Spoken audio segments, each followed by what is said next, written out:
Welcome out to the Nerd Effect News Show. We're on episode number 38.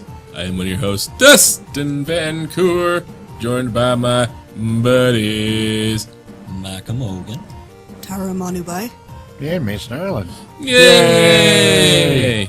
Some of you may have noticed a new voice in that lineup. Yeah. Tara, how are you? I'm awake. You're awake? Wake is good. Welcome to the show. Thank you. How are you doing? I'm happy to be here. Happy to be here. So you've got your finest NPR voice on. What is your relation to the show? Care to introduce yourself to the crowd? Well, I've been I'm a long-time nerd, but I'm actually Mike's girlfriend. And Yeah, I guess you I guys got were one of looking for another chick after Nikki left. So Yeah, yeah. totally. What would you say your primary? I mean, we're all nerdy about certain things. What would you say your central nerdity is? I have to pick one. You have to pick one. You can say, give us like a tiered structure. Like, I'm a huge video game fan, especially retro games. But if you were to kick me down a notch, I'd be like Kevin Smith films and basically horror movies in general. And Okay, so Yeah, I okay. like the occasional horror movie. I like superhero movies. I like comic books of all stripes. I like sci-fi and fantasy novels, and I do play the occasional video game. yay! Well, sweet, very good. Well, welcome. I'm guessing you'll be hearing Tara's voice much more around the table. She'll also be joining us in the Numenera game and probably become a host full time. Okay. Okay, No pressure. no pressure. Mike, how are you, buddy? Yeah, I'm alive. I'm working, and yeah. It's been tight. I got a girlfriend living with me now, and so we're trying to catch up on stuff. Like what? Well, bills. Oh, that thing. Yeah. But you haven't been like playing anything awesome, or No, I haven't had any money to get anything. I got my wish list on Steam keeps getting bigger, but I haven't been able to whittle it down at all. But I got a few waiting on the back burner. Still got Fallout 4 on there. Got Deus Ex Machina. Deus Ex. Deus Ex, yes. Yeah. And then Human Revolution would be the yeah, newest Human one. Revolution. That's right. So Or Mankind Divided. So there was when Human Revolution was the one before. yes, sir. failed me. Yes, that one, the latest one. Yes. Okay. I got XCOM 2 waiting. I got the new Masters of Orion waiting. There's some others, So I got a list queuing up and just haven't had a chance to actually get to them. Yeah. Sweet. Mm-hmm. Eventually. I will You be did there. you put money into a Kickstarter for miniatures. Well, yeah, that's true. They did do a Kickstarter. That was spurging a little bit. But, yeah, I mean, that's kind of a one-time thing. So it was do it now or you don't get it. You been doing anything with that at all? Like any playing any miniature games? No. I was going to say, the Kickstarter, you're not even going to get them till, like, what, June or something like that? They're shooting for April. So June? Yeah. April, June, yeah. You got to count on at least 2 pushbacks. Yeah. Okay, yeah. It's true. I wouldn't push for anything further than 2. Anything longer than that, then hopefully they're going to work out a lot of kinks. Nah. I don't know. It was a pretty cool Kickstarter. It's Hassle-Free Miniatures did their first Kickstarter, and they met, like, all their stretch goals. They did, God. Can't remember the... Oh, that's right. It was ended up about 80,000 pounds was what they made. Their original goal was 4,000 pounds. And then they made that within like minutes. Like the guy said he hit the go button for the Kickstarter, did a couple things on the computer, went up to go pee, and by the time he got back, it was already funded. So what? So it was very it was successful. Well, I happen to know that it was announced, like Beasts of War. There was someone waiting to post its announcement the moment it went live on Beasts Oh, of yeah. War. So So, just out of curiosity, what is the Kickstarter for? I know it's for miniatures, but Yeah, miniatures. it's they're They not. had their miniature artist was doing miniatures based on pinup art from Sexy chicks. with Dylan weapons. Dixon, I think was the artist's name. Yeah. So I'd buy that. he's a pinup artist. They were doing miniature versions of his pinup art. And it took off. Yep. That's dope. Yep. So they're not for a specific game or anything. They're just Whatever you want to use they're it for. miniatures for the sake of being miniatures to be painted. They're not like for a game specifically. But you could totally use one for your D&D character. Oh yeah, totally. Oh, yeah. Sweet. Mason? How you doing, buddy? I'm doing good. I've been playing a lot of Overwatch. Told me a pretty sweet story about that on the way over here. Yeah, a couple nights ago, I was playing Soldier 76, who I never play. And I was just trying to get used to him, learn more of the characters, because there's some characters I've just never touched. And then this guy was playing Genji, and he killed me like 3 times in a row, and then he started actually stopping to bother to taunt me. So I was like, screw you! And switched to Pharah, which is one of my characters I'm pretty good with. Ended up doing things like snap firing him out of the air as he was jumping around with missiles. Mind you, missiles travel slow in the game, or relatively slow in the game, so, being able to snap fire and actually have the right angle to catch someone is, pretty good. Shot him in the back with a missile once. That was nice. He started jumping at me, caught him in midair on his way in, knocked him, and then he used one of Pharah's abilities where she knocks you back. Knocked him back, and then didn't quite knock him off the cliff, but then he jumped, and I hit the wall next to him with a missile, and the concussion of the missile knocked him off the cliff. Which, that was a nice one. I appreciated that. That was satisfying. To play anything new besides Overwatch? Game-wise, no, I've pretty much been playing Overwatch recently. Besides that, I've been slowly chugging away at my War Machine minis. I should be painting them faster than I am, but kind of burned out on painting units of minis. Because, Wash, rinse, repeat? Yeah, painting 10 guys identical is gets a little mind-numbing. So, yeah. I'm sure. Yeah. But, yeah, I've been doing that, playing Overwatch and painting mostly. Sweet. Yeah. For me personally, life happened real hard. I think since we last talked, I actually don't think I had purchased the house yet. But we, as of September 1st, have been living in the new house that we've been finally getting. So now we have upgraded. The house has really got a really cool layout. We're working on the hot tub today, still moving stuff in.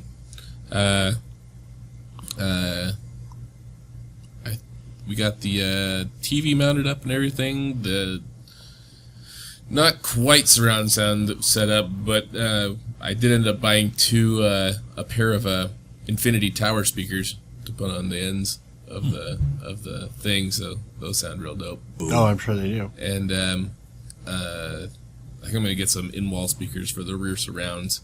I think that'll add to minimalness and give it a nice full surround. Audio titties. Audio titties. Some of my favorite titties is audio titties. All the volume control knobs are nipples. Yeah. Why haven't they made this? Turn that shit up to 11. Come This on. one goes to 11. Hey, hon. Can I get speakers with knobs that look like nipples? with knobs that look like knobs. You've got miniature paints. We can get speakers that are cheap, and you can paint them to look like nipples. Okay, that wins. Right on. Yeah. Man, other things. Been busy as shit just in life in general. I guess on that note, I apologize for not getting shows out sooner than I had been wanting to. With the Been busy, understandables. I'm sure they understand too. But also we had one. I imagine with one complaint, I'm sure there was at least 10 out there that weren't verbalized. But we had one friend of ours, Tim, said we could barely hear the last show. We do have a new mixer. We didn't know what the fuck we were doing right away. We didn't really have time to fuck with it. But we fucked with it today, and I'll be damned if this thing isn't recording nice and clear. So hopefully this podcast sounds fantastic to you people. I know it's sounding fantastic over here. And Sexy, yeah. so yeah, we got nice good waveforms going in Audacity. They're looking clean. Yeah. We also did Library Comic Con since the last podcast that we recorded, and that was fun. Didn't get to do as much stuff as we wanted because I had all my shit packed up in boxes, and like, it was like literally just it was me, Mike, and a table. And that was like literally all it is. And then I realized, we have a power source, so I just popped out my laptop and flipped it around and just let it loop our videos that we've done in the past. And then of course we had the table next to the 501st and the Rebel Legion again. So they were taking a bunch of fun, cool pictures next to us. Best table in the house. Yep. Next to the second best table in the house. Am I right, guys? Am I right? Yeah. Yeah. No. 501st is definitely cool. Yeah. And Rebel Legion. And then the lady next to us, she was kind of crabby. It's like she kind of had that like I got my eye on you kids look, like every time somebody came up to her, it was like she was always very suspicious of people who came up to her table. It's like you set up the table for a reason. Uh-huh. So that was interesting. So what was she like an artist or? Yes, I can explain who it is later because it is somebody that Nikki was kind of fond of at one point, but I don't know. I think that just it was her first time setting up a table like anywhere for any reason. Oh. So she actually sells some of her stuff at Repop Gifts too. Okay. So, yeah, but just her personality struck me as kind of odd for that kind of situation. But whatever. Spin the wheel, win a prize. Right, Mike? Yep. So all of our show favorite people. We saw Dan Feldmeyer, Alkali Lake was there. She had her own little table there, and Shanae and John from Mystery House were there, and Noble Hardesty. I know he hasn't been on the show, but he's a high school buddy of mine. Him and his buddy, oh god, I went to high school with him too, but now I can't remember his name all of a sudden. He was actually just voted Boise's best visual artist. But they own the Swell Artist Collective downtown, and they do a lot of really cool stuff down there. Kelly Knopp. There we go. Some Noble Hardesty and Kelly Knopp had a bunch of classes with those guys in high school and in art classes, and everything they did was like, ooh. It was very super talented guys, so I'm happy for them. Yeah, who else was down there? All the other con people were there. People doing Gem State and Fandemonium were down there. Yeah. Yep. Still never made it over to the main building. I never seem to make it over there. Mostly just because I like sitting at my table and talking to people. And we had the nice air-conditioned room. Yeah. God, yeah. Oh, man, it was amazing. Because you walk out into, like, literally a door separates you between, like, a solid 15-degree difference. And as soon as you walk into the next room, it's like, it's human soup is what it feels like. This is like a sea of people. The tables are extra. Like, you can tell they're trying to squeeze more and more people into the con. And so the tables were set up in, like, really close rows. So you had to kind of go up and down like this and then around the edges. Versus when our first year, they just had the table set up like in a circle in the middle. So you had lots of room in the middle and then some tables around the outside. Yep. And that was actually a really good way of doing it. But, man, you were like elbow to elbow with everybody, especially the poor artists, because they have to like share table space. And Well, they probably got more people in, so they had to. yeah, it's gotten a rapport. You know, it's what, the fourth year they've done it. So I think we didn't do it the first year. No. It was the second year we came in, and then so I think this is their fourth year. Yeah, we'll have to ask Josh. We can get him on the show too. But anyway, that's kind of what we've been up to, and what I've been up to, just living life, praying, hoping. I want to live. I just need to find a time to take a break sometime in the near future because it's been go go go. Yeah. In fact, this show came about this close to being canceled today because I thought we were going to end up going to Cascade because I had a cousin in from Washington who I haven't seen in a year, and my aunt and uncle live in Cascade now because they moved here from Washington, so their son was in town visiting to go see them, so they went to go see the Seahawks game and have a barbecue up there. But I just got so much shit going on, man. I just can't take the time off to go that far because when it comes to the Vancouver family, it's a day event. Like it is, your day is done. Like you got to plan to do this and probably not much else during the rest of the day. So, but anyway, like I said, that's been life, and now we're here. Yes. God damn it. I miss you guys. Nothing? Not even a return? I miss you? Too, man. God damn it. We miss the D. Big D. Big round Robin D. You're welcome. Visualize that for a second. Okay. I should bring in And a we're big back. tub of lube and yeah. The 55-gallon tub of lube? Yep. Lube you up. Boom. Got a lube D ready to go. Bam. Go human luging down the side of a hill or something. So a little pink tunnel. I went too far. Damn it, Michael. Okay. Fine. Just like paint the archway of like a tunnel, just like pink, and And he's taking it further. put some like brown shrubberies around it. I'm so sorry. I'm so sorry. No, I'm not. Yes, I am. I'm not sure I know these people. I'll put that out there. It's called being delusional. All right. So we did gather around today for a purpose. Yeah. Wait, We do have news. We did. Yeah. So shall we do this? Ready? Here we go. Everybody shake it up. Let's knock that rust off because we haven't done this in a while. Yeah. Ready? Kai Vai Bo. Holy shit. Okay. Kai Vai Bo. Oh, Mason with the fucking obliteration. Yeah, you're up. Alrighty. So, I'm assuming that at least some, if not all, of our listeners will remember that earlier this year, New Horizons spacecraft went and flew by Pluto. Yay. Yeah. And that Pluto has a heart shape on it. We love you too, Pluto. We're sorry though you're you're not not a planet anymore. I'm not. It's not a planet. It's a giant rock. It's barely larger than its moon, and it's smaller than other things that are not considered planets. It's not a planet. But it loves us. However, side note, do you realize that since it's been discovered, Pluto has not orbited the sun once?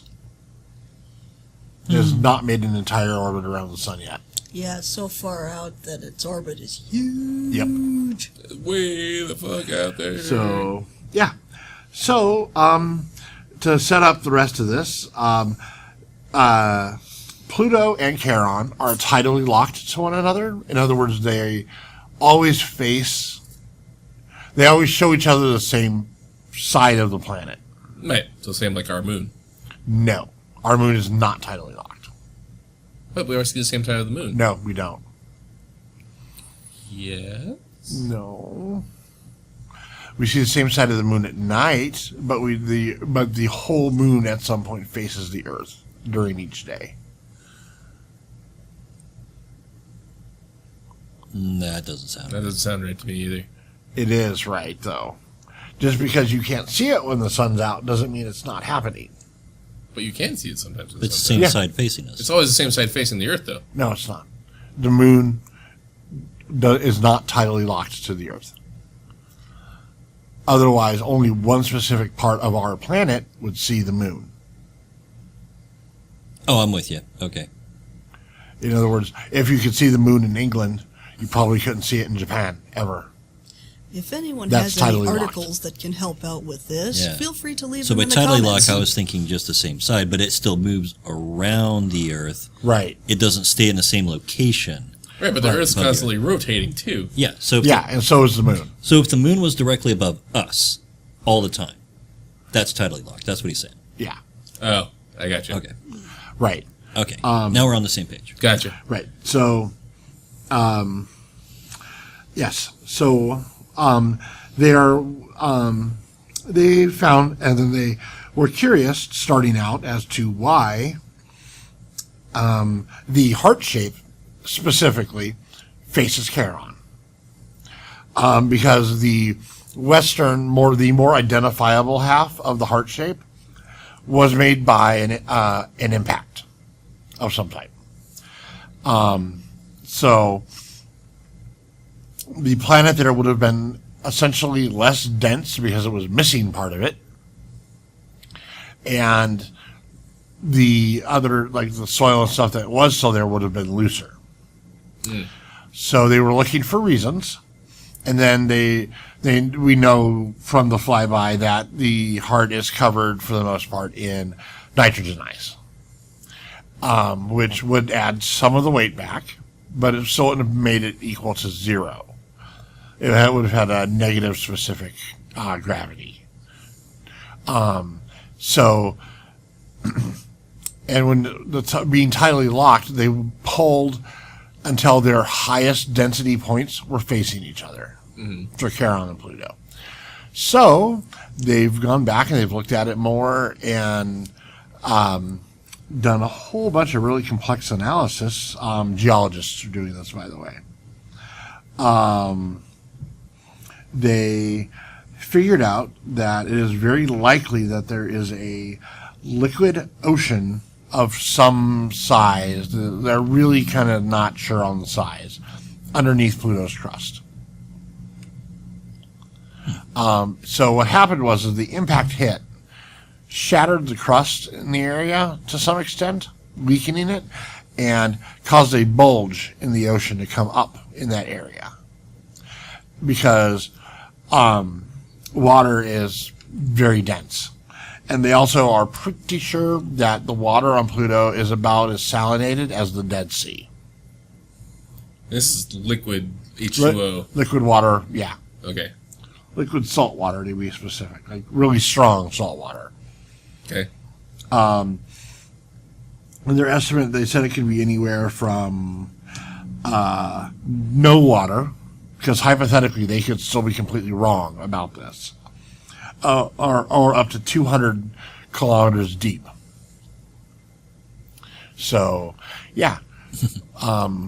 So part of the reasoning for the maintenance of the heart shape and everything and why it faces Charon is that there is possibility of liquid water on Pluto. Yep. Crazy. And I'm guessing the only reason that water hasn't frozen is because of all the salt content.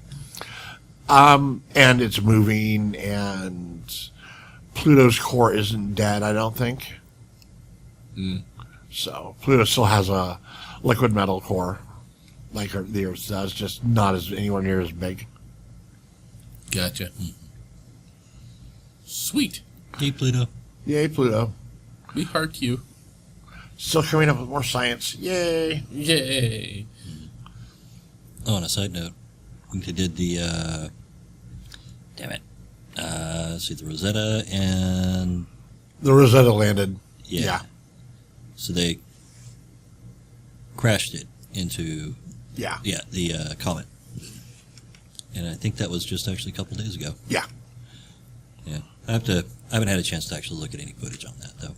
So the Or if they comet's have now hurtling through space with the... Yeah, so they had the orbiter going around, but Yeah. it was getting so far away from the sun that it was starting to lose power. Right. So rather than it just keep continuing to orbit until it loses power, they decided, let's do one more, super close flyby, crash into it, and get as much footage as we can while it's on its approach. And while they were doing that and had the descending orbit, they saw the lander. Yeah. I forgot the name of it, but you know what I'm talking about. Yeah, so they actually got a picture where they can see the lander and where it ended up on there before it died out, and then they ended up crashing it into the surface. So, I don't think we've seen any stories because they probably haven't analyzed the data or anything on it yet. No, they haven't had a chance to yet, I'm sure. It was like you Yeah. said, it was only a couple of days ago. So that's going to be It something. was like September interesting. 27th, and we're recording this on the 2nd. Yeah. So, That'll be something interesting to see in the future. oh, and Europa's farting water. That too. Europa's farting water. Basically, yeah. Yep. There's plumes of water, of liquid water spraying into space off of Europa. Isn't most of the oceans on Europa made of methane? Isn't that something I heard? Most of it, yeah. They're pretty sure this is water plumes, though. Well, it's liquid plumes of some kind. Liquid plumes, yes. Yeah. Yeah, because it's like 'Cause if it's It's like methane, then it could literally be liquid a fart. volcanoes. Yeah. Yeah. But it's like liquid volcanoes. Yeah. So the liquid gets shot up Out of the crust. out of it, and then it kind of orbits around it a little bit and then falls back to the surface. Yeah. Crazy. That's crazy. Mm-hmm. Yeah. Yeah. Yeah. Go Europa and your gas problem. So, go NASA. Yay. Go NASA. Yay, planets. NASA's been And rocking moons. it like the last 2 or 3 years, man. And This has been Pluto. nailing Because it. you're not a moon and you're not a planet. Which one? I don't know what you are, Pluto. He's an I don't exoplanet. understand. Dwarf planet. Dwarf planet? Technically, Yeah, dwarf planet. Exoplanets doesn't have an orbit. exoplanet means not around our sun. That just didn't mean that it was a planet that didn't really have an orbit. Of some No, sort. it's well, Pluto has a defined orbit. We know exactly where its orbit is. Right. Yay, calculus. But Yeah, no, exoplanet is specifically, it's a planet that is not orbiting our sun. yeah. Oh. That is the technical difference. So every planet in the universe except for the ones in our Except for the solar eight system. around our sun are exoplanets. Gotcha. Yeah. And then the dwarf planets, the earliest ones were Pluto, Charon, Ceres, and Eris, and Dysnomia. Well, Dysnomia is technically small enough to be considered Eris's moon, but I think they are counting Dysnomia as not as an exoplanet, but as a dwarf planet also.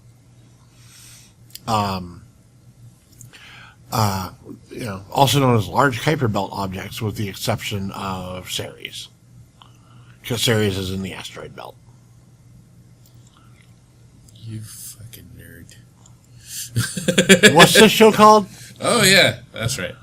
Well, that's cool, man. I just learn something new every day. It's like a nerdgasm in your head.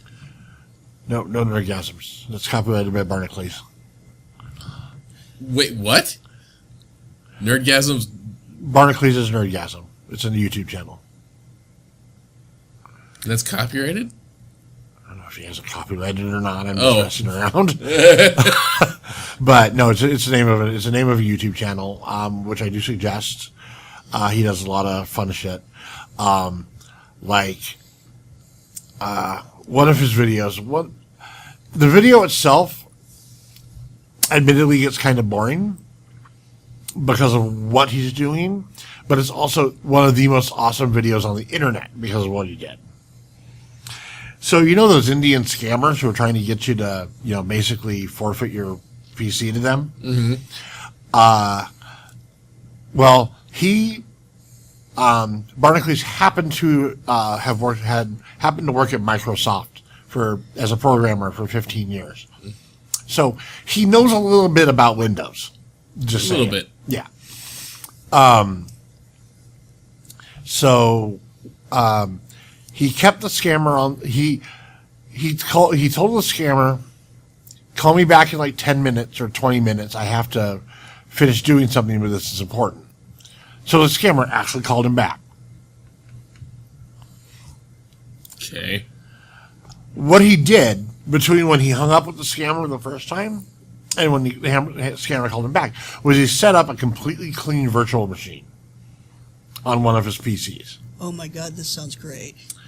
So no matter what the scammer did, he couldn't actually affect anything that was any real data on it because he was locked into the virtual machine. So basically, Barnacules kept the guy on the phone for 45 minutes and recorded the entire thing. And then reported him to the FBI. Nice. That guy fucking called the wrong human being. Yeah. Oh my god. Yeah. So yeah, no, it was pretty good. Kept him running around. Did everything he wanted, but was in this virtual machine with no data. So like, there were no passwords to steal. There were no accounts to crack. Nothing. There was nothing of value in the virtual machine he had him working in. Was it feeding it fake information or? Well, but no, well, the guy kept trying to find information. I kept trying to probe for it, like in ways, like trying to get you to do certain things. But Oh, like yeah, if you could enter your password into blah blah blah, and well, right, but he didn't use any of his real accounts. It was all in a virtual machine he set up just to do this. he's like, oh my god, I've waited years for this. Yeah. Hold on. That's awesome. Yeah. I mean, I've only ever gotten like 15 minutes out of one of them before, wasting their time. I need to up my game. A little bit, especially after this guy. Yeah.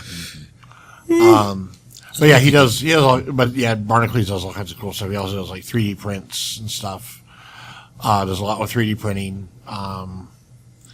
And then occasionally does a show called Codegasm where he actually shows people how to code specific types of programs or specific things that you can do in programs depending, on what the specific topic is.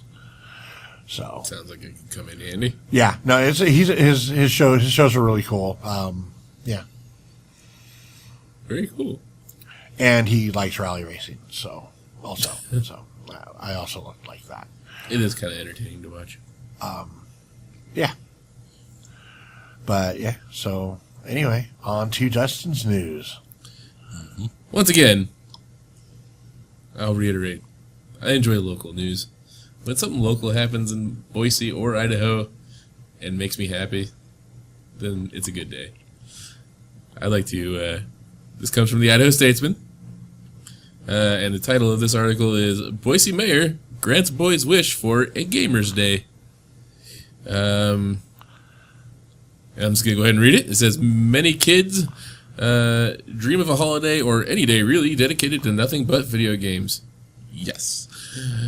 Sam Emerizi, a fourth grader in the Gifted and Talented program at Boise's White Pine Elementary School, sought out the person he thought that could make that happen, Mayor Dave Beater.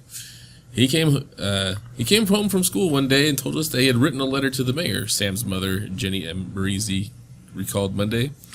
That was last December. Sam asked the mayor to designate January 3rd as a holiday called Gamers Day. The genesis of the idea? I'm guessing there was some wordplay there.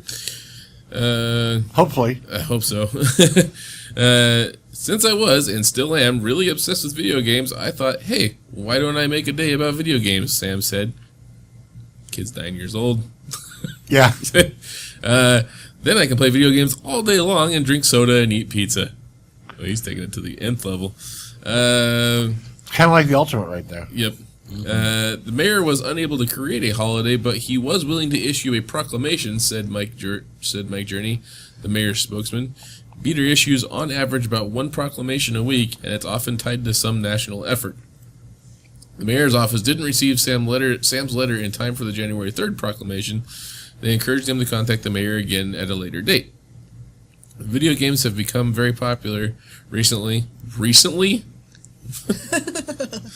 Like boy. recently, Recent's a relative term. 30 years, 40.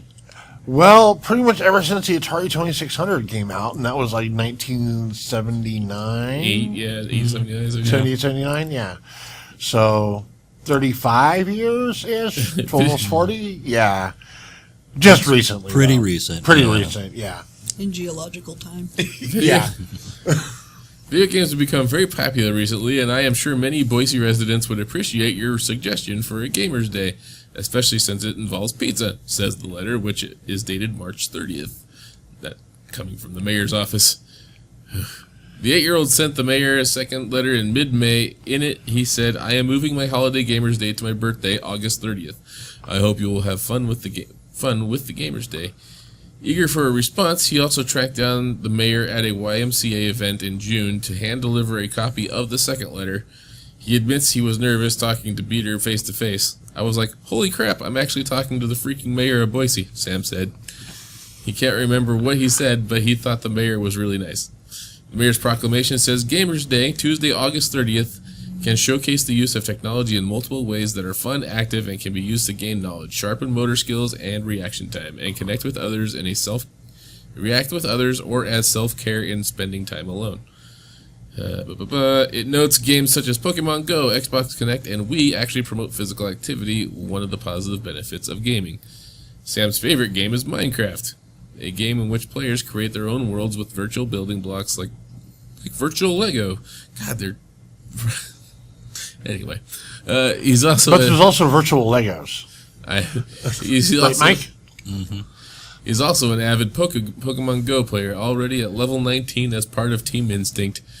He's not sure if Beater plays Pokemon Go. Maybe, he said, I mean, since he has so much to do since he's the mayor, I don't know if he could fit in the time. Sam won't get to skip school on Gamers Day, but his family will be celebrating his birthday with a party at Grinker's Arcade in Eagle. So, Mind you, that's already passed. August 30th. Yeah, this is kind of an old article. I've been saving it since... so this was written August 29th. But I've been saving it because we haven't done a news show in a while. But yeah, this is like a kid after my own heart. I do appreciate the fact that this was basically written in like a weird present tense, considering how long fucking video games have been around. Yeah. Like that So- whole... I'm not sure why exactly, but that article gave me an idea. Virtual reality dodgeball. So you got a VR headset and all that, and then you got like real dodgeballs on like extended arm things that go out and hit you in the face at different angles, depending on how the balls are coming at you in the game. And so that would be That fun. might knock the headset off. You could wear a Yeah. whole like haptic feedback suit. Yeah. Yeah. Well, Or basically, you can just have it aimed at your junk. Make you really good, really quick. Like that Supernatural episode with the Nutcracker. Nutcracker! Yes. Love it. Love it. I'm trying to remember the episode. I've purged them all so fast I don't remember. Dude, it was when they were on the different TV shows in that other reality, and one of the TV shows was this Japanese game show called Nutcracker, and they had to answer a question, and if they got it wrong, Oh, That is so Japanese, though. that's very Japanese. Anyway, so virtual reality, dodgeball. I like this idea. I don't. It would be amazing. Amaze balls. So you get all the little kids set up in the gymnasium. You put the little headsets on them, and instead of them actually like running around and dodging balls, they're just dodging balls in virtual reality and then getting real feedback, in the face and feeling it for real. Balls in your face. Mike.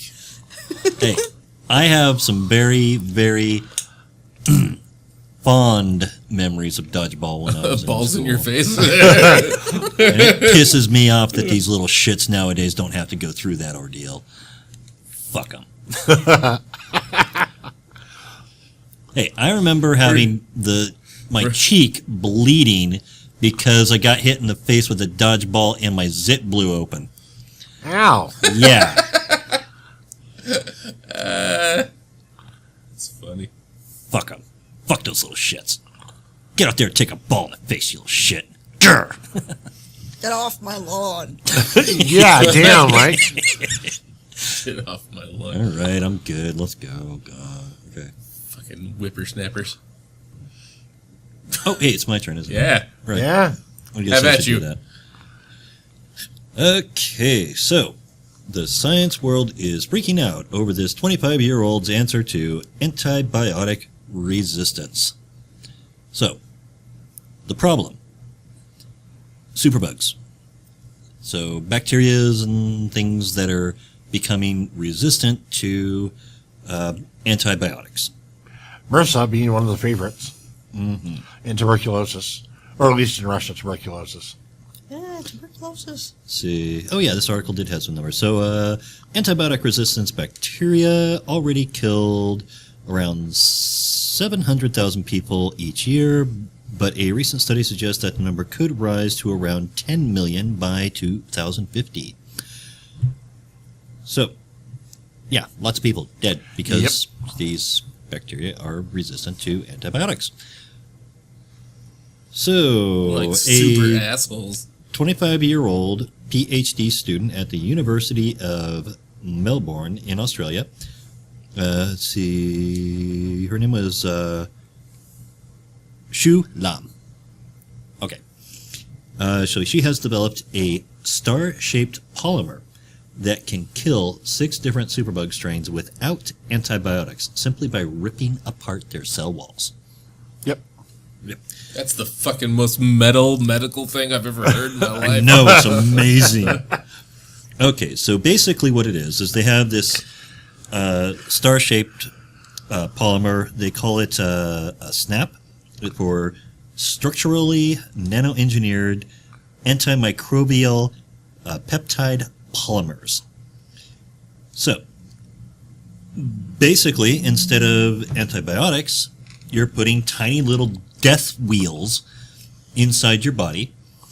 They're big enough that they're not going to destroy your own body cells, because your cells are so much smaller than the spikes on these, but the bacteria are much bigger. Mm-hmm. So they hit the side of the bacteria and basically dig into it and tear apart its cell membrane.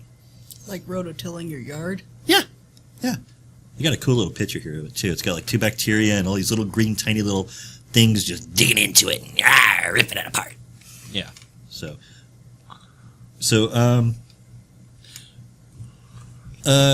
common sci-fi staple you see sometimes. The little nano robots that go through and heal your body and make the diseases go away and all that. Yeah. I think this is phase 1 of that. Pretty much, yeah. Yep. Mm-hmm. So I am looking forward to seeing how that develops. I'll expect the Death Clock cover of this Yeah. of this medical breakthrough as soon as possible. Mm-hmm. Like little, ninja stars. You throw it to bacteria. Boom. Yep. Like putting the bacteria through a blender. Yeah. That story was shorter than I thought it would be. I got all excited and blurted it all out, so I guess I finished it. Well, we're all pretty much sitting here going, yeah, that's really cool. Yeah. Not Well, much feedback. the thing is that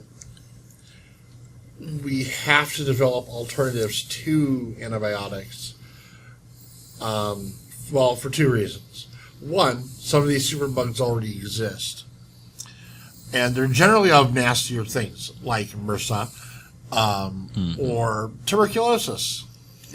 Those are 2 diseases I want to get. Go TB! Yeah. And, with the idiot parents who don't believe in vaccines anymore. Have you seen... Holy Christ. It's the most amazing video I've ever seen. Jimmy Kimmel's Jimmy Dr. Kimmel's Video. Yes. video? Holy crap, go watch that. I'm going to put a fucking link and do it in the show if I remember. Yeah. But oh my god, that was amazing. Yeah, the one of doctors. I like the Doctors. one doctor who says, and if you don't want to get your kids vaccinated, lose my number. Yeah, don't fucking talk to me. Yeah. I liked when he said, if you think the doctors are idiots and you don't believe them, then stop going. Yeah. You break your leg, fix it yourself. Yeah. Yep. Yeah. Yeah, that was a good one. I gained a little respect for Jimmy Kimmel. Not a lot, but, he has years and years and years of misogyny to make up for. So. He's not my favorite guy as a person. Yeah. But he and I like how, because people like tweet him and saying, you should put up both sides of the conversation. He was like, no, there's no conversation. There's doctors and wrong. So did you see his response video? He said, it's like if you said pancakes made people gay. I wouldn't put up both sides of that conversation because it's just wrong. Yeah. Yeah. But also, even without the... They call me gay because I love me some pancakes. Yeah. That's what I'm saying. But and the thing is besides the fact that A, it's a non-argument, and B, the parents are idiots who don't get their children vaccinated, even with vaccinations and with our modern antibiotics, one of the problems is a lot of people don't finish antibiotic treatments. When you're given antibiotics by a doctor, they give you a specific amount that you are supposed to take. You aren't supposed to stop early because you feel better. Because if you do that, what's happened is your body hasn't gotten rid of the bacterial infection all the way. I actually know a story about that involving an ex-boyfriend who was like, well, I felt better, and then it came back. Yeah. And I'm like, well, now you have to go again. Well, I can't afford to go again. Well, show you finished your antibiotics. Yeah. And even if you don't get a relapse, only the strong have survived the antibiotics so far. So you now have a strain of a disease in you, temporarily or forever, that is now harder to kill with antibiotics because you didn't kill it off completely. Mm-hmm. That's how super bugs of tuberculosis are formed. In fact, for example, the Russian prison system, not known to be the healthiest place on the planet. They have generally tuberculosis runs rampant in Russian prisons. And part of the problem is that everybody's catching it over and over and over and over, and they only give them antibiotics till the patient feels better. They don't give them a full course because it's Russia and they A, probably don't care, and B, probably can't afford it. Which is ironic considering it's probably costing them more to keep having to fucking... It probably is, yeah. So, yeah. Basically, if you wanted to breed disease-resistant or antibacterial-resistant tuberculosis, you can't actually probably do a better job than the Russian prison system. And they're not doing it on purpose. Or, well, they're not doing it on purpose, but, yeah.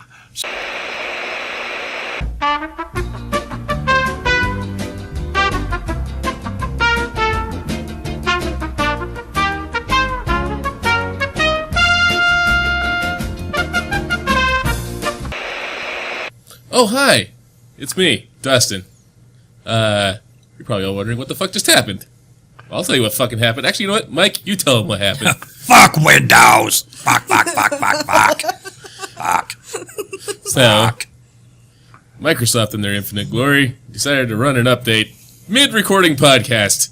My shit shut down quick and without warning. So, thankfully, we were able to recover the podcast. Yes. Thank you, Audacity, for having that built-in feature. Because otherwise, we would have been fucking hosts because we've been recording for about almost the last little over an hour. And I'll be goddamned if we're going to lose this fucking show.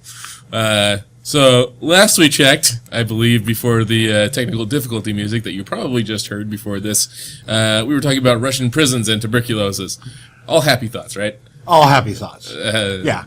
But, so, just to finish up real quick with that, it's good that they're, the new polymers are being made that can destroy the bacteria because if we start getting too many of these hyper-resistant, drug-resistant diseases, we'll all die. Yes, because death bad. Yes, death bad. So you found out why he's off. I see. Huh? He sounds much better now. He just sounds a lot better, right? You sounded fine earlier. But I just realized all your stuff on the board was just kind of in mid. Oh. So I was wondering why I had to turn your gain up a little higher than the rest of us. And I just figured it out. Okay, awesome. So if Mason sounded really clear all of a sudden, now you know why. Like crystal. Yeah. Yeah. So tuberculosis is bad. Russian prison system horrible. And fuck Windows. And fuck Windows. Fuck Windows. God damn it! Fucking piece of shit. Cock and balls. Fucking Monkey titties. By the way, my wife and I we're doing our best to take back the word twat. I don't know if you guys are with us, Okay. but it's such a fantastic word. Rolls off the tongue quite nicely. Ooh, you can combo that with moist. Oh, moist twat. I wonder how many people just physically cringed all at the same time. Yeah. Sounds like a really bad pastry from a sketchy shop. Or a really horrible punk band, Or a really good punk band. depending. Usually the worse the name, the better the band. Yeah. Like I think there's actually a band out there called Aggressive Crotch Display, There is. which I've heard good things about, I guess. I don't know. So yeah. Tara! Your Your turn news. for the news. Okay, so let me see if I can remember what the dates are. Friday, September 30th, Luke Cage pops on Netflix. Saturday, October 1st, there's a 2-hour-ish outage. People are wondering, did Luke Cage break Netflix? That's it.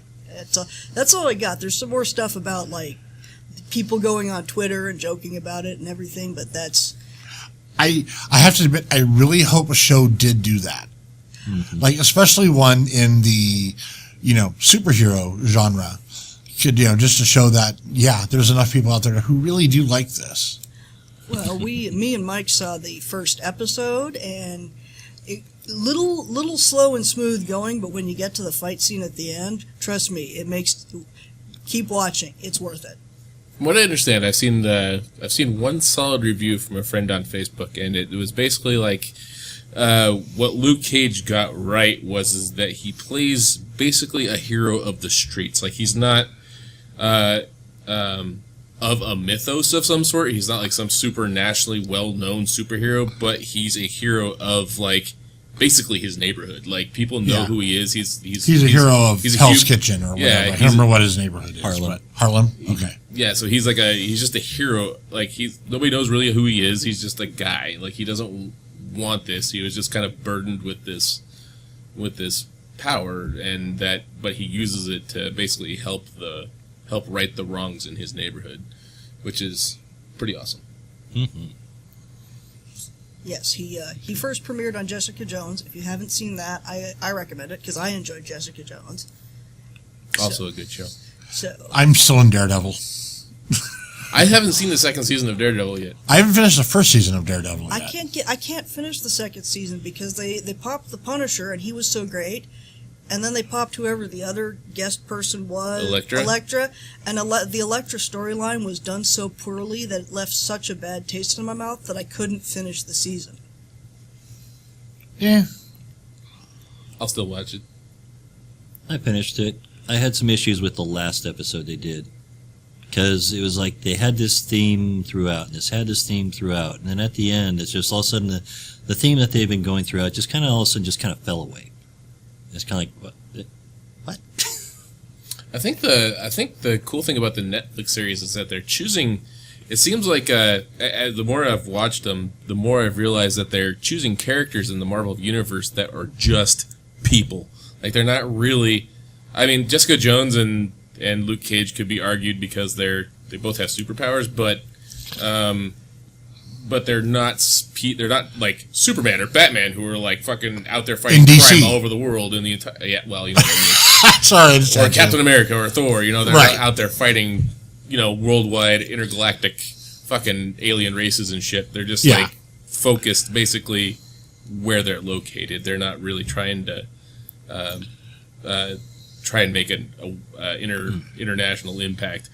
Yeah. Versus and like Iron Fist is just another human who happens to fucking blessed with fucking crazy kung fu ability. Yeah. So I think that they're going the right route with those they're almost like indie films for Netflix. Like it's Kind of, yeah. I mean, they're really cool. with the exception of Daredevil, so far. Probably the most well-known of the group. Daredevil's a pretty well-known comic book character. I mean, he's not Batman or Captain America, but enough people know of Daredevil. Mm-hmm. You know, so picking him, but the thing is Daredevil's still pretty much a local hero. Right, Hell's Like Kitchen. Hell's Kitchen, and he has stepped outside of Hell's Kitchen in his comfort zone before in the comics, but not for very long. And he's always helping somebody else when he does that. Mm-hmm. But yeah, like I think keeping these more street, quote unquote, level characters, more local hero type, less flashy characters, who are for the most part, admittedly, kind of B-listy for Marvel superheroes, is good for Netflix because of two reasons. I think one, special effects budgets are much lower. Not that they're doing a bad job with what they have. Well, and the fight choreography is off the hook. Yeah. See my reference to the Luke Cage fight. I can't say enough about it, except that I'd be totally spoiling it, so watch it, please. Yeah. But also their smaller scope allows you to develop the characters more. Which even with the bigger budget television series ones like Flash and Arrow, love it or hate it, doesn't matter. Having a series allows them to develop the characters more in one season than the big movies allow you to develop characters. Granted, some superheroes don't really need the introduction. Batman. How many times do we have to see the Waynes get shot? Right. Exactly. We know what happened. We don't need another, we didn't need them to come out with Batman Origins before Batman versus Superman. And as much scrutiny as Batman vs. Superman had, they did it right as far as Batman goes because they grazed over the fucking origin story. Like, they didn't really... They're like, just in case you missed it, okay. Yes. Yeah. His parents are dead. He's brooding. Let's go. Yeah. Almost everyone who is going to give a crap knows Batman's backstory. There's been so many films of it that we're done. We don't need it anymore. And the thing is in 30 years, maybe throw out another Batman origin story just to catch up to the next generation. Or maybe do a Batman Beyond. Yeah.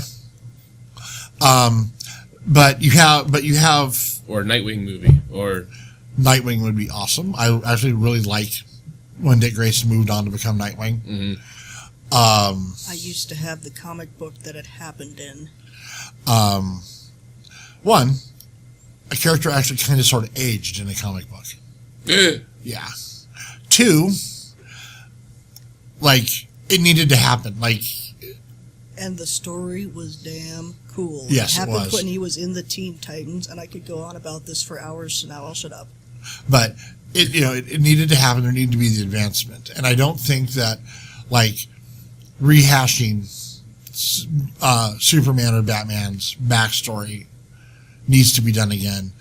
Did they need to do it with the Avengers? I think so. Because they hadn't had a good Marvel movie in a long time. So you needed to start these characters off from kind of scratch. this is Marvel's cinematic universe. Yeah. Not the Fox Marvel movies. Not the Fox Marvel movies, not the Sony Marvel movies. This is Marvel's cinematic Right. Well, and they universe. did Captain America well, which is kind of what set it up for the rest of them. Yeah. Right. If they'd done Captain America badly, then I don't know if the rest of them would have... Fallen into place. Yeah. Yeah. Well, Captain America and the original Iron Man were done incredibly well and were able to set it up for the rest of them. Thor, it was good, but I don't know. The Thor movies by themselves were never the most impressive ones to me. Same with the Hulk movie. Yeah. I think the Hulk as a character does better as a supporting character to the Avengers than he does in a solo movie. Well, the problem is that depending, they have gone with the stupid Green Hulk. Right. So he is just a bottle of rage. Or he is an exploded bottle of rage. He's letting it out. He seems to have some sort of control, though, because he fucks around with Thor a lot, and... He does, but he doesn't have... It doesn't... But it's definitely the id. Yeah. Fucking around. Like when he side swipes him. Mm-hmm. But he doesn't have the control of Banner's mind, like Grey Hulk. Which, by the way, Mark Ruffalo, damn good job. Yes. Yes. Definitely the best Hulk they've had. Mm-hmm. And he hasn't even had his own solo movie yet. Because the fucking, what's-his-face did the first movie. Yeah. Actually, there were 2 Hulk movies. Yes. One I that meant for sold the out- current cinematic universe. Yeah. Yeah. But yeah, Eric they're- Bana did all right, too. I don't think that movie was his fault. No. That was definitely bad directing. yeah, I'd say that. Bad writing, bad directing. Yeah. Someone should have reread that script another time. I'm just saying. Mm-hmm. But yeah, they were. They had to kind of set those characters up again. But now what I'm kind of hoping they do is any new characters that are added as characters fall off because, some of the actors have been, Robert Downey Jr. has been doing it for, a decade now? Ish. Yeah. Ish, yeah. It's like he kind of wants to retire as Iron Man. He's kind of like, I'm kind of done with this, guys. So, as he falls off as, Captain America falls off, Thor, etc. They can replace them with new characters, but one of the things they can do is kind of have a. Hopefully, they don't all fall off at once, so they can replace one person at a time. Give this new intro character's backstory, kind of like they did with Scarlet Witch and Vision and stuff. West Coast Avengers. Yeah. I am kind of irritated about the fact that they pushed back the Black Panther movie in Yeah. favor of another motherfucking Spider-Man movie. Oh, we need more of it. Yeah, you haven't had enough Spider-Man yet. I've had enough. Well, hold on, Spider-Man. hold on. I'm all for the new Spider-Man movie. I was saying I'm all for the new Spider-Man movie. I don't think they need to push Black Panther back for it though, because That's true. Because I think they're going to make him into a much cooler character than he ever was in the comic. Now, if they think that putting the Spider-Man movie before the Black Panther movie will help develop the overall story arc, then okay, I guess I get it. But I don't know if they're doing it for the sake of putting Spider-Man first, then right. If it actually develops a story arc, then I'm okay with it. If it doesn't, then I really would rather see the Black Panther movie. I think they have a lot of places they can make him really cool in, that hasn't even been developed because he's not that well developed in the comic books. he's barely well developed in the movies. But what they've done with him so far, they've set it up to make him freaking awesome. I know. Well, from what I've heard, though, they got that new guy in to write the new Black Panthers, and I haven't read them because I'm not really totally current on my comics. Well, But- the new ones could be awesome. I don't know, but I'm talking about the last time I remember seeing Black Panther was back in the late '90s. They got Ta-Nehisi. they got Ta-Nehisi Coates, who's actually a figure in the literary world, Right. to write Black Panther. Yeah. So I mean, the latest Black Panthers are probably blowing it out of the ballpark. Yeah. Well, whenever you get a successful writer to write a comic book, it usually turns out well. Sandman. Being a little Neil Gaiman example there. Pretty much any time Grant Morrison has ever wrote anything for DC. Warren Ellis. Of course, he started out as a comic book writer and didn't write a novel until about 8 years ago. Well, But they his have novels rock. They do. and they have professional comedians writing for Deadpool. Yeah. They have Brian Posehn writing Deadpool at the moment, I think, Yeah. which is fucking amazing because Yeah. that's the kind of people you need writing Deadpool. Kevin Yeah. Smith, he came back with his buddy Ralph Garman, and they did a whole a mini series, like a six-part series of just Batman 66 meets the Green Hornet. Awesome. And those are out now, and they're fucking cool. Yeah. But Yeah. Kevin Smith is going to be directing an episode of Supergirl. Awesome. and a second episode of Flash, Cool. because he already directed one episode of Yeah. Flash. But I think when you pull in writers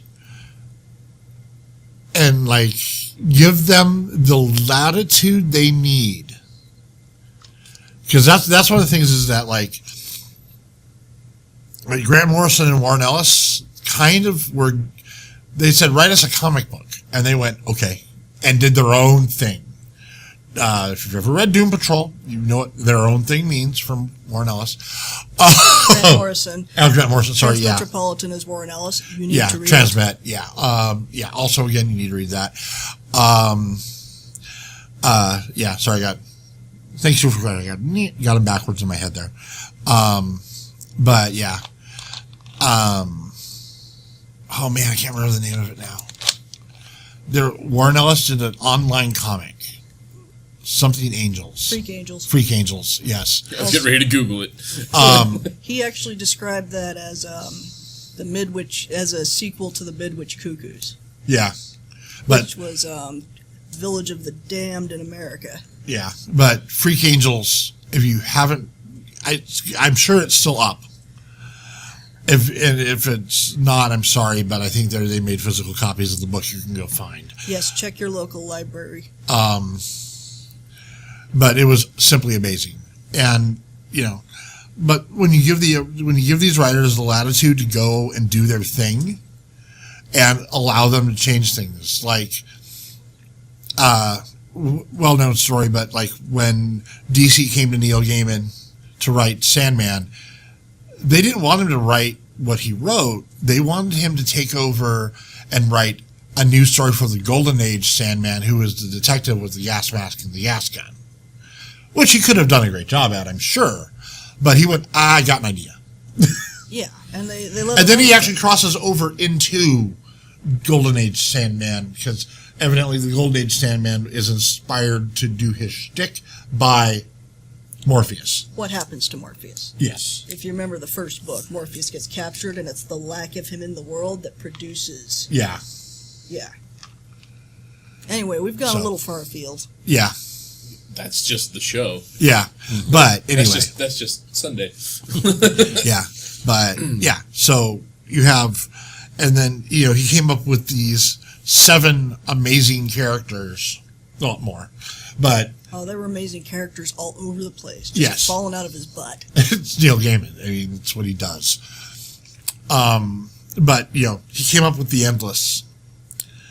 And they are, the way they work, the way they interact with everything else in reality in DC is just incredibly interesting, in my opinion. Like, because they are not gods.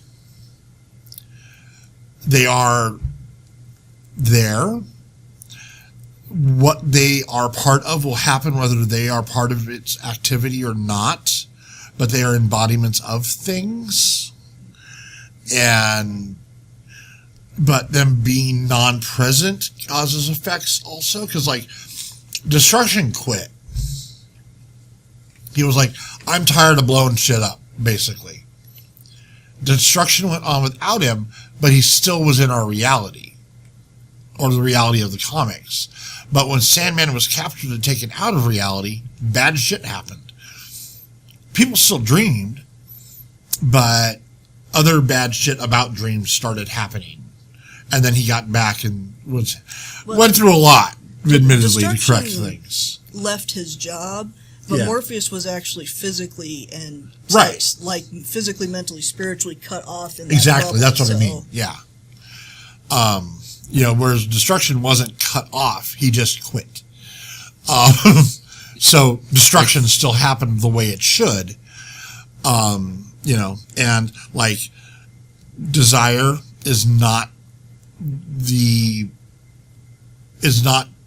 embodies desire, but is not a deity of desire. Death is not the goddess of death. She is death itself. And there are gods of death in the DC universe, but they are nowhere near as powerful as she is when it comes to death. She's like, I kind of am the thing. Yeah. However, she occasionally fills in for the Grim Reaper and collects souls. Well, you know, when you got a sick day, you got to take a sick day. Yeah. So, of course, she'll show up in her aerobics outfit if you interrupt her aerobics routine when you die, you know. In the end, what we're saying is read this. Yeah. In fact, we should compile a reading list Oh, for we could people do- to put in the comments after or whatever after this episode. Better yet, we need to get a fucking, oh God, what's Amazon's audiobook? Audible. Audible. We need to get an Audible sponsorship and put in reading suggestions for Audible downloads. So that way But we're talking about comic books here. Those don't work like that. Yeah. oh, God damn it. Well, I have a lot of books I can recommend, too. Yeah. Oh, better yet. Me too. Better yet, we do have an Amazon sponsorship. So, buy the books through our Amazon link located on nerdeffect.com. Right there in the little corner on the right side of the screen. Just click that son of a bitch and then go buy yourself one of these fancy graphic novels by Yes. Neil Gaiman. Neil Just for Gaiman. Make sure ad blocker is turned off. Yeah, don't fuck us over. God damn it. Doesn't even show up if the ad blocker is on. Warren Ellis. Grant War- Morrison. Yeah. Gun Machine by Warren Ellis is the shit. I haven't read that one yet. I've only read Crooked Little Vein. Oh. I have read it like 6 times. Okay. She reads all the things. But yes, I would say, or if you want, pick up any novel by Warren Ellis or Grant Morrison or, I have Grant Morrison's Yeah. nonfiction book. oh, nice. And then, or as I say, or Neil Gaiman, or all of them. You can't go wrong reading those books. I finally now know what American Gods is. Finally. I didn't actually read the fucker. I listened to the audiobook, which was I- awesome still. I have a collector's edition of American Gods and Anansi Boys all together in one book with a little ribbon bookmark. Nice.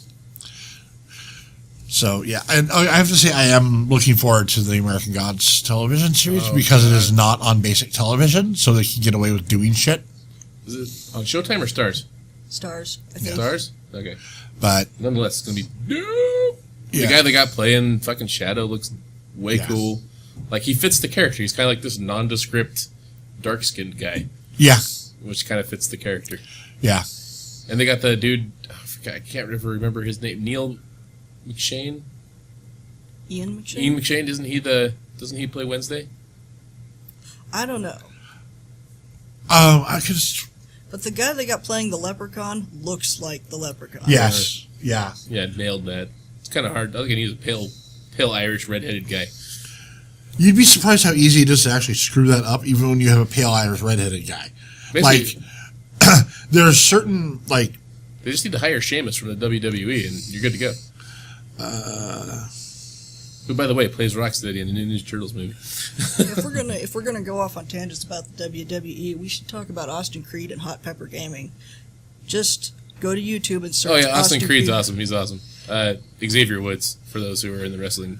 Yeah, just look up Austin Booty Creed, O's! Hot Pepper Gaming, and watch all of the videos.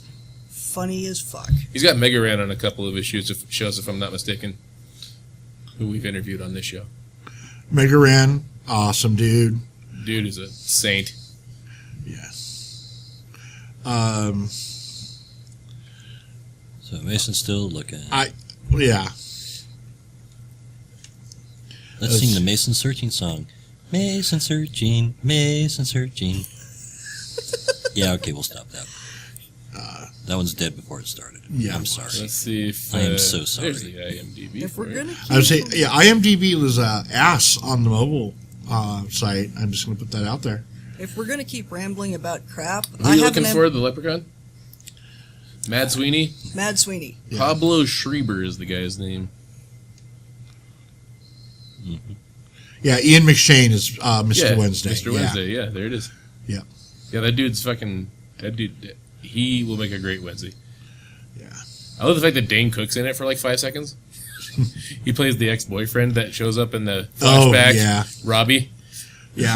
Oh, and Crispin Glover as Mr. World. That is going to be interesting. Really? Yeah. That dude's And eccentric Ricky as Whittle is fuck. Shadow. And yeah, I've seen him in a couple of other things before. Didn't know what his name was. He's a good actor. And you're right. He's totally nondescript like Shadow's supposed to be. Oh, Orlando Jones is Nancy? Orlando Jones as Mr. Nancy. Yes. What? That's Yeah. an interesting choice. Because I thought Orlando Jones, the way the book portrays him, at least in the audiobook, is that he's like well into his 60s. Whereas Orlando Jones is like. In his 50s. Is he in his 50s now? He's got to be. He's older than Mike and I, but he's not. Is that like this Make 7 Up Yours guy? Yeah. And Mad TV and all that stuff? Bruce. Okay, here's the other thing. Here's the one thing that I had a beef about. So they have him listed as technical boy, but they call him the fat kid or whatever in the Yeah. book. But he is not fat. No, but I don't think that matters so much. I think Like they made him sound like he was just kind of a slovenly rich kid. they did, but I think this is one of those places where the change will work better for the visual because, how Crispin Glover talks and how he acts with his face, I think it's going to come through as awesome. Right. So I think it's actually for moving to a visual medium, a good choice. I'm not saying that you couldn't find a fat actor who could do it necessarily, but Crispin Glover can be that sly. You can feel the malice, but he's not. But he's expressing himself in a way that he's trying to come across as not having malice, but you can feel that undercurrent of him lying that he doesn't have a secondary motive. I'm also pretty sure Crispin Glover doesn't age. Well, there's that too. Like he hasn't changed since George and Fly. Not really. He looks the fucking same for the last 30 years. Yeah. Emily Browning's in it. That's cool. As Laura Moon. Yeah. Ian McShane, Pablo Streamer, Peter Stormare, Ricky Whittle as Shadow Moon. So probably well over an hour by now. Yeah, I was going to say, this cast is pretty damn awesome. The guy that's playing Mad Sweeney is apparently he's the half brother of Liev Schreiber. Okay. I don't think they're paying attention. Probably not. Yeah. But yeah, anyway. Look, I finally have a book I can talk to you guys about, so when there's an opportunity to do so, I'm going to take it. But you're right, we probably should cut this. Yeah, and Gillian Anderson's in it too. Oh, yeah. Yeah, she plays media. All right. Well, However, she doesn't have red hair in it, so it's going to mess me up. Because I'm so used to her as, Scully from the X-Files. I remember her from Hannibal. Oh, she's always going to be Scully to me. It's just I never saw the Hannibal series, unfortunately. So Or do you mean Hannibal from the movie or Hannibal the TV series? the TV series. I saw the first 2 seasons. I highly recommend them. Okay. Well, already. well, that has been our first jacked up episode in a while. Wah, wah. Super jacked. But good things are happening. We're a foursome again. There are 4 of us sitting at this table, which is nice.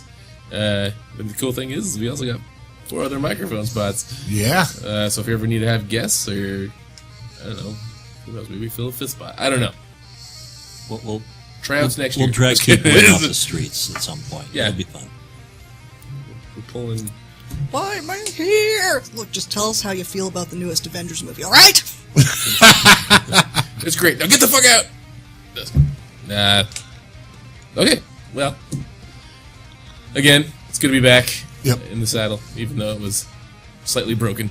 But for the Nerd Effect Podcast, we have been Macamogan. Tara Manubai.